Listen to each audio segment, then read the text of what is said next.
안녕하세요. 소를 위한 소 이야기, 소이사입니다. 오늘은 송아지에서 수양성 설사를 유발하는 강력한 전파력과 증상으로 축산농가에 큰 피해를 주고 있는 송아지 크립토스포리디움 감염증에 관한 이야기입니다. 소를 위한 소 이야기. 소이사, 구독, 좋아요. 크립토스포리디움은 세계적으로 사람을 포함한 다양한 동물에 감염되는 병원체로 송아지에서 심한 수양성 설사를 유발하여 탈수를 일으키고 폐사에 이르게 합니다. 크립토스포리디움은 콕시디움과 같이 기생충의 한 종류인 원충에 해당하는 병원체로 하나의 세포로 이루어져 있고 크기가 아주 작아 눈으로 볼 수 없습니다.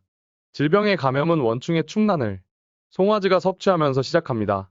콕시디움과 비슷한 과정으로 송아지 체내에서 충난이 파괴되면서 무성생식과 유성생식을 통해 증식한 후 충난을 형성하여 배출합니다. 이러한 증식 과정에서 주로 소장 세포를 파괴하여 심한 수양성 설사를 유발합니다. 이러한 발병 과정은 2일에서 7일의 시간이 필요합니다. 크립토스포리디움 감염에 의한 설사는 보통 송아지 5일령에서 15일령에 발병한다고 하지만 그것보다 더 어린 송아지에서도 증상이 발생할 수 있습니다. 이 시기의 송아지들은 로타바이러스에도 아주 취약한 상태로 크립토스포리디움과 로타바이러스의 동시감염이 아주 흔하게 나타납니다. 동시감염에 의해 송아지는 아주 심한 설사와 높은 폐사율을 나타냅니다. 크립토스포리디움에 감염된 송아지는 3일에서 12일 동안 설사를 통해 충난을 배출합니다. 이러한 설사 1ml에는 10만 개에서 1000만 개의 충난이 존재하는데 송아지는 몇백 개의 충난만 섭취해도 크립토스포리디움에 감염됩니다. 즉, 송아지는 0.0001ml의 설사의 섭취로도 크립토스포리디움에 감염될 수 있습니다. 이러한 특징 때문에 크립토스포리디움은 아주 강력한 전파력을 가지고 있습니다. 그렇기 때문에 농장에서 크립토스포리디움에 감염된 송아지가 발생했다면 첫 번째로 해야 할 일은 감염된 송아지를 격리하는 것입니다. 격리를 통해 설사에 의한 농장의 오염과 질병의 전파를 막는 것이 필요합니다. 만약 그것이 힘들다면 최소한 다른 송아지와 접촉할 수 없게 칸을 나누고 감염된 송아지가 있는 칸에 깔짚을 깔고 교체해주는 것이 필요합니다. 그리고 설사에 오염된 깔짚은 소각해야 합니다. 두 번째는 사람의 엄격한 위생입니다. 축산농가나 수의사, 수정사 등의 사람이 감염된 송아지가 있는 방에 들어가거나 송아지와 접촉하면 아주 작은 분변이라도 사람에 오염되어 질병을 전파할 수 있으므로 사용한 장화, 장갑, 옷 등을 교체하고 삶아서 충난을 죽여야 합니다. 이렇게 하더라도 크립토스포리디움의 전파를 막기는 쉽지 않지만 크립토스포리디움이 발생한 농장에서는 위의 두 가지 수칙은 최소한 반드시 지켜서 크립토스포리디움의 확산을 막아야 합니다.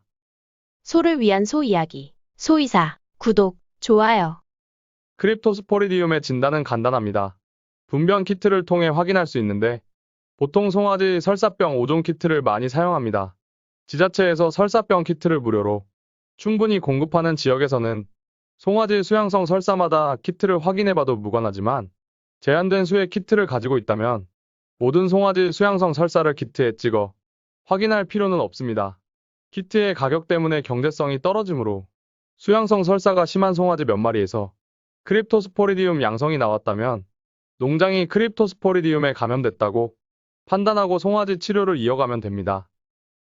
그렇다면 송아지 크립토스포리디움 감염증을 어떻게 치료해야 할까요? 첫 번째는 경구용 수액입니다. 로타바이러스와 마찬가지로 크립토스포리디움을 죽이는 가장 확실한 것은 면역, 즉 항체입니다. 하지만 송아지가 항체를 생성하는데 수일이 걸리므로 그동안 탈수와 영양 부족으로 송아지가 기력저하되지 않도록 경구용 수액을 보충해줍니다. 저는 진료할 때 송아지가 어미소의 우유를 포유하는 상태에서 경구용 수액을 추가로 공급하는 방법으로 치료합니다. 이 표는 호주축산공사에서 권고하는 설사를 하는 송아지의 체중에 따른 하루 수분 요구량입니다. 여기서 수분은 우유와 경구용 수액을 의미합니다. 예를 들어 수양성 설사를 하는 30kg 송아지는 하루 6리터의 수분이 필요합니다. 어미소의 유량이나 송아지의 상태, 축사의 구조에 따라 송아지의 우유 섭취량은 달라지고 정확히 얼마나 섭취하는지 알 수 없습니다. 그러므로 송아지 상태나 질병 경과에 따라 다르지만 저는 보통 경구용 수액을 어미젖과 포유하면서 하루 기준 2리터씩 2번, 총 4리터 정도 송아지가 설사를 이겨낼 때까지 3일에서 5일 동안 공급하여 스스로 항체를 만들어 질병을 이겨내도록 합니다. 크립토스포리디움 치료의 두 번째는 적절한 약물입니다. 송아지 크립토스포리디움 감염에 관한 허가된 치료제는 없습니다. 하지만 크립토스포리디움 치료에 아지스로마이신과 톨트라주릴이 효과가 있다는 내용의 논문과 연구 결과가 많이 있습니다. 공식적으로 인증된 치료법은 아니지만 저는 연구 결과를 바탕으로 크립토스포리디움을 치료를 하는데 아지스로마이신을 하루 체중 1kg당 20mg 용량으로 5일 동안 톨트라주릴을 체중 1kg당 20mg 용량으로 치료 첫째 날과 셋째 날에 투여합니다. 하지만 송아지가 너무 심한 수양성 설사를 하거나 한 번에 너무 많은 송아지가 크립토스포리디움에 의한 설사를 한다면 아지스로마이신을 송아지 체중에 상관없이 하루 1500mg까지 늘리는 방법도 있습니다.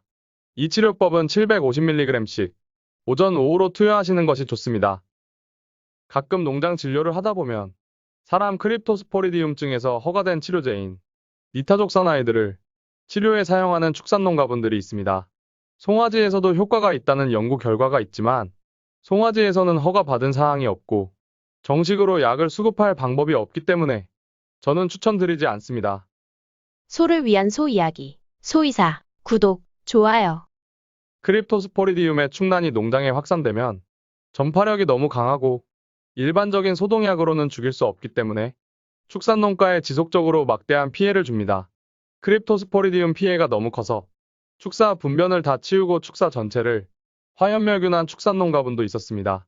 그리고 크립토스포리디움은 사람에도 감염이 되는데 저도 송아지 진료를 다니면서 크립토스포리디움에 감염되어 병원에 입원한 적도 있습니다. 이렇게 무서운 크립토스포리디움을 이겨내는 가장 현명한 방법은 예방입니다. 차량, 사람, 송아지 옷, 장화, 위장관 튜브, 장갑 등등 외부에서 내부에서 기계적으로 전파할 수 있는 요인들을 관리하고 차단 방역과 위생에 신경 써야 합니다. 로타바이러스 동반 감염과 크립토스포리디움 감염을 예방하고 피해를 줄이기 위해 양질의 초유를 송아지에게 공급해야 하는데 로타 코로나 백신을 접종해도 어미소의 초유의 크립토스포리디움 항체가 생기는 것은 아닙니다. 물론 로타와 코로나의 예방만으로도 동반 감염을 예방하여 효과를 볼 수 있지만 크립토스포리디움으로 인해 너무 큰 피해를 보고 있다면 수입 분말 초유를 급여하여 크립토스포리디움에 대한 수동 면역을 송아지에게 공급하는 것이 필요합니다. 크립토스포리디움 때문에 경제적으로, 정신적, 육체적으로 너무 힘들어했던 축산농가분들이 제 주변에도 있었습니다. 그런 비슷한 상황에 놓인 분들이 있으시다면 이번 영상이 그분들에게 농장을 운영하는데 조금이나마 도움이 됐으면 합니다. 오늘 영상은 여기까지입니다. 영상 봐주셔서 감사합니다. 수많은 시간과 노력을 투자하여 영상을 제작하고 있습니다. 구독과 좋아요는 영상을 제작하는 저에게 아주 큰 힘이 됩니다.